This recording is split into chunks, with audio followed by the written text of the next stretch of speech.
বন্ধুগণ, আমাদের বহু প্রতীক্ষিত আমাদের নেতৃত্ব আইএসএফ এর নেতৃত্ব মাননীয় নওশাদ সিদ্দিকী মহাশয় বসে গেছেন। অনেক প্রোগ্রাম, এখন আপনাদের সামনে বক্তব্য রাখবেন নওশাদ সিদ্দিকী মহাশয়।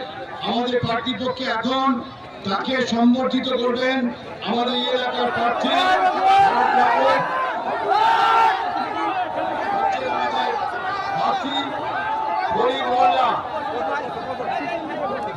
এরপর বক্তব্য রাখবেন আমাদের দাদা ভাই